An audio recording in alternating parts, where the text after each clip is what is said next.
Մարդը ինչ ես զգում մեռնելիս։ Ես չեմ մահացել, բայց դու երկնքում ես հայտնվել։ Դա այնքան էլ մեր թեմայի շրջանակում չէ։ Այնտեղ սիրուն է։ Դու դրախտը տեսել ես։ Ինչի նման է։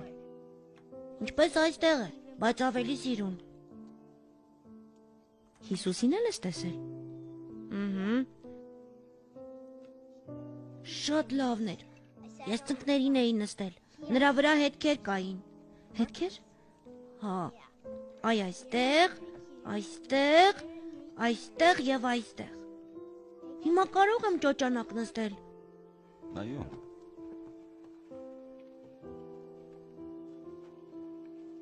Ուրեմն Հիսուսը ձի ունի։ Դրախտում լիքը կենդանիներ կան։ Ինձ չեն հավատում, չէ՞։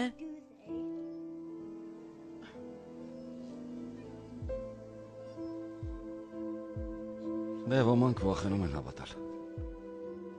Ինչու եմ վախենում։ Չգիտեմ։ Մի մասը վախենում է մտածել, որ դրախտ գոյություն չունի, մյուս մասն էլ վախենում են մտածել, որ կա։ Հայրիկ, բայց դու ինձ հավատում ես, չէ՞։ Ես հավատում եմ, որ Աստված սիրում է քեզ։ Կարող ենք դրախտի մասին խոսել։ Ինչ ես ուզում իմանալ։ Հիսուսն ինչ տեսք ունի։ Չեմ կարող նկարագրել, դժվար է։ Պարզ է։ Իսկ քո տեսած նկարներից ոչ մեկին նման չի։ Իսկ եթե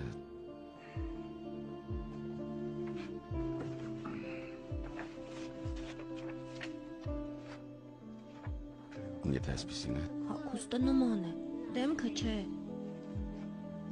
Իսկ ես մեկը։ Այսպիսին։ Չէ, Հիսուսը բաց գույնի աչքեր ունի։ Ինչ գույնի։ Կանաչավուն կամ կապտավուն, կանաչակապտավուն։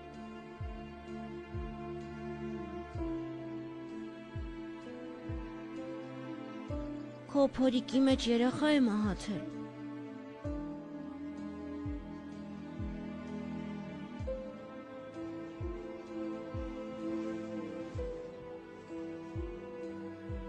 Տղաս քեզ ով ասաց, որ իմ փորիկի մեջ երեխա է մահացել։ Ինքը ինձ ասաց։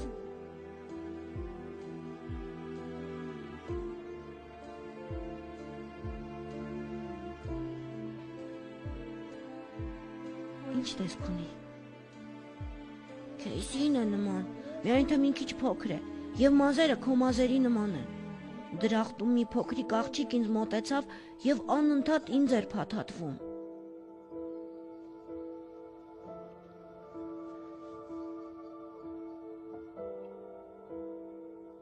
Անուշս, իսկ անունն ի՞նչ էր։ Անուն չուներ, դուք նրան անուն չեք տվել։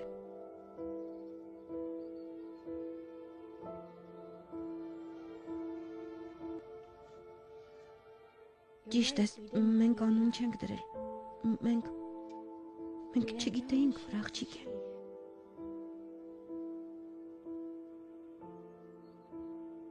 Մի տխրիր, մամ։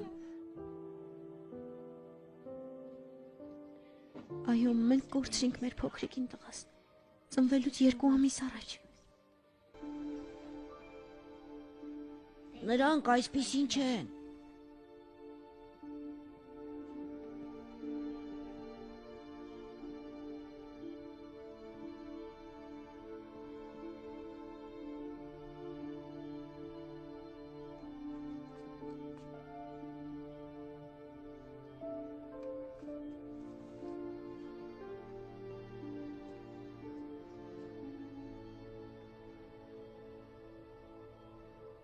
Ամեն ինչ լավ է, քեզ ոչ ոք չի նեղացնի։